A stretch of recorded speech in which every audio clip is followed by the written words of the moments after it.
The widow of a man killed in a fatal crash near Nelson in February says she's forgiven the man responsible and is glad he escaped a prison sentence. At the Nelson District Court today, cardio-thoracic surgeon Kenneth Wallneck was ordered to pay $165,000 in emotional harm reparations for the fatal crash which killed two men. Mr. Wallneck was holidaying with his wife when, in his own words, he made an ill-advised U-turn into the path of a truck on State Highway 60 near Nelson in February, killing 41-year-old Steve Jays and 69-year-old Kevin Whitburn. Four others, including Mr. Wallneck's wife, were injured. Mr. Wallneck himself suffered a concussion and has no memory of the accident. Kevin Whitburn's widow, Janet, who was injured in the accident, says that while she forgives Mr. Wallneck, she chose not to meet with him during the restorative justice process. But her youngest son, Greg, did. He told our producer, Bridget Burke, that with increasing tourism, he wants more done to keep people safe on our roads. I think it's great that New Zealand tourism is booming, but I think we need to be smart about the way we work with this and find out some smart, practical solution to reduce the instances of just crazy tourist driving. Some sort of regulation and awareness at as many points as possible at the airports, at online, on websites when people are planning their trips. In his case, it seems, I don't know, it seems to me that he wouldn't be a stupid driver normally, which is very hard for me to swallow as well, given the completely stupid thing that he did in this case. But I don't know if there were some sort of online driver tests talking about New Zealand road conditions. Maybe that freshness in his mind, that might be an extra bit of freshness in his mind that could prevent this. I don't know if that's the case or not.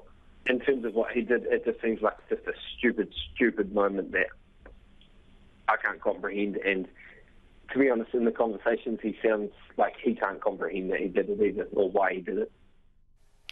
There's Greg Whitburn speaking with our producer Bridget Burke. And before sentencing, Kenneth Wallneck spoke exclusively to John Campbell here in the studio at the request of the Whitburn family about the weight of his guilt following the fatal crash.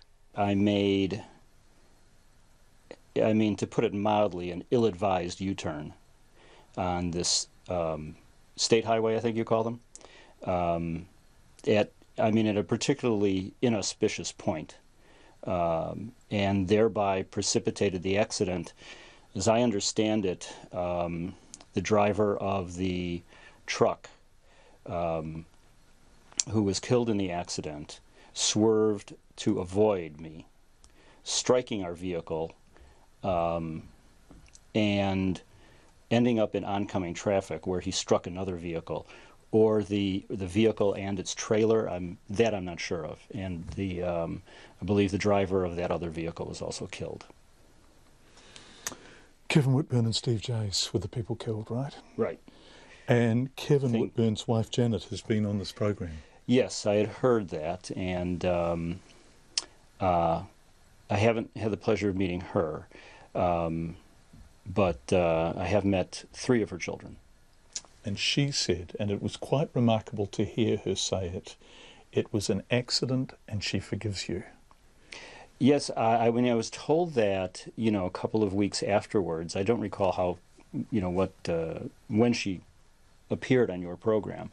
But to be perfectly honest, as the widow of somebody who was, killed in this tragedy that, that I precipitated, it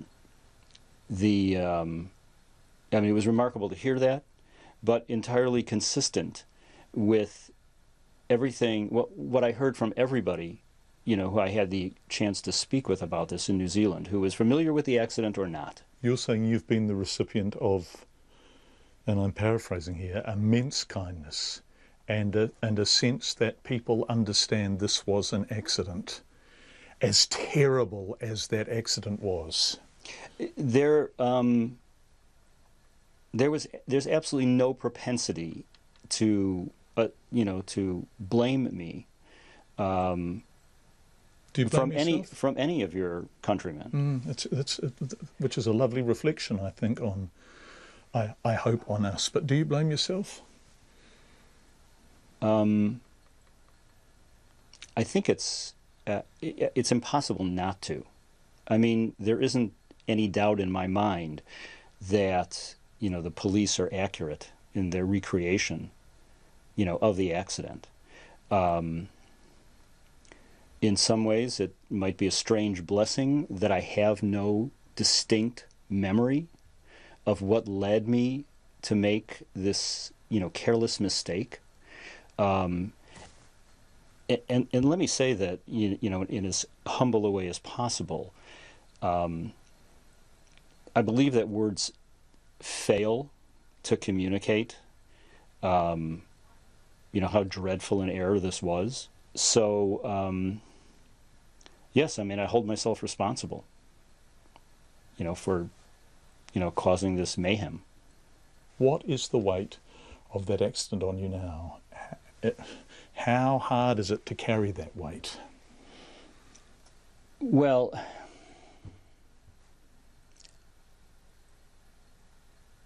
I believe that, well,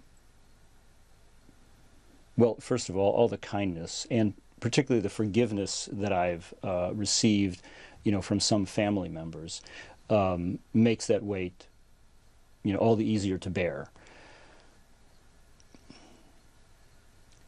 It doesn't occupy my thoughts every moment anymore, but certainly, you know, days don't go by without it being, you know, well, just my presence in the country demonstrates to me, you know, reminds me, you know, of the terrible error that I made.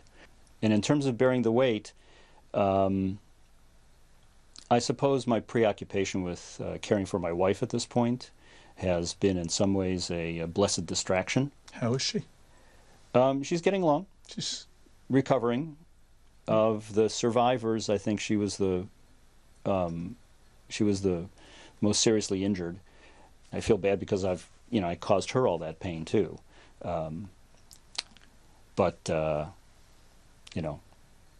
Does she remember the accident? She tells me that all she remembers was seeing the truck coming at us. She doesn't remember the U-turn. She doesn't remember what we were doing before. You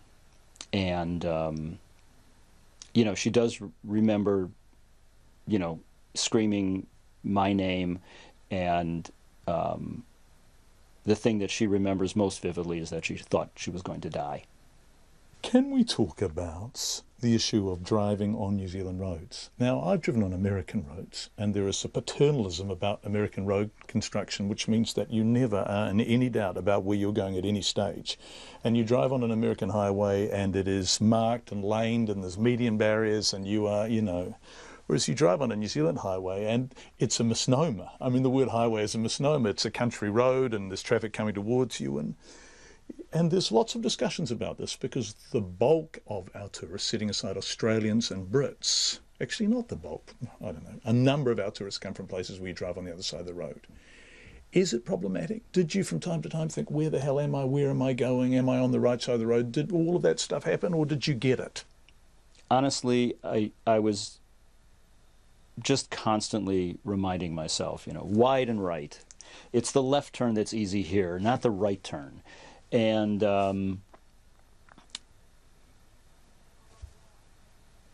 one or two times that I can recall, first thing in the morning, we're driving out of our B&B or wherever we're staying, and I'm stopping to make the turn onto the highway that we're going to move on to the next magnificent site to go see. And I would stop, and all of a sudden, and I would call my wife's attention to it, and I would laugh. I go, I'm on the wrong side of this driveway. And generally, that was it for the rest of the time, you know, for driving that day or otherwise. So yeah, I did get it. But it was a matter of concentration. Mm-hmm. It was a matter of willing myself to be aware of it all the time. And I have to say, it wasn't the most relaxed excursions, you know, on the roads, because I was constantly thinking, what am I going to do wrong or something, you know, when, you know,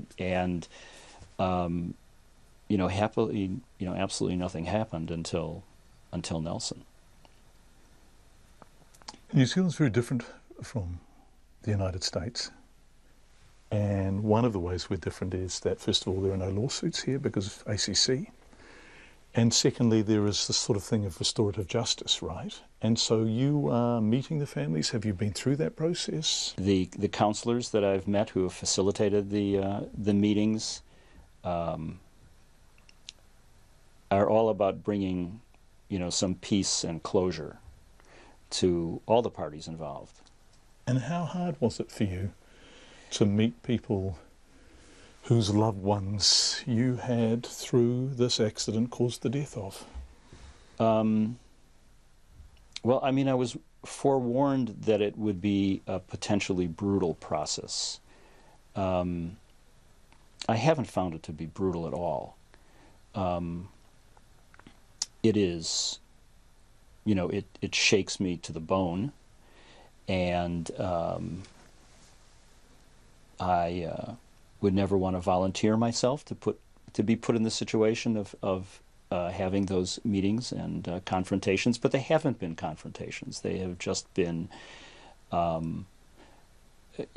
process, through which I can only hope that some peace is brought to these, poor grieving folks, and a process through which I can make some kind of restoration. Impossible as that is. And say sorry. Well, that's the start. And for some people, that appears to have been enough. Just the acknowledgement of responsibility and expressing, profound,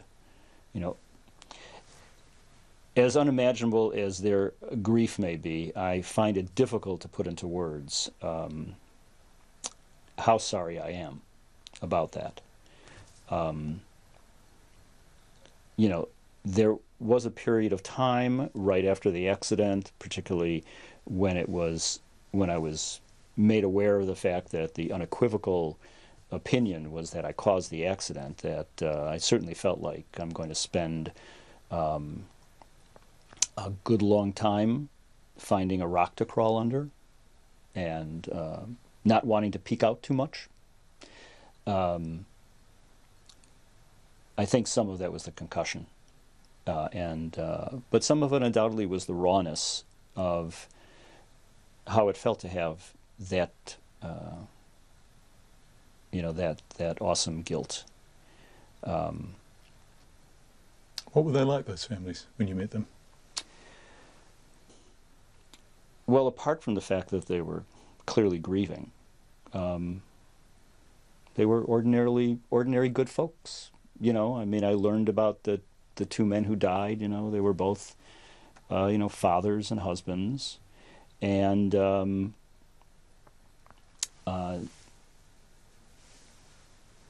I met one father and one wife, and like I said, some children, adult children, and got to see pictures of some lovely young boys who unfortunately are going to grow up without a father.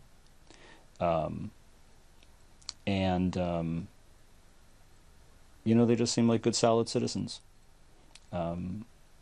So, I can only imagine how acutely their losses felt. And I hope that there's some way that I can, do right by them. Kenneth Wallneck speaking to John Campbell. He and his wife will leave New Zealand on Thursday.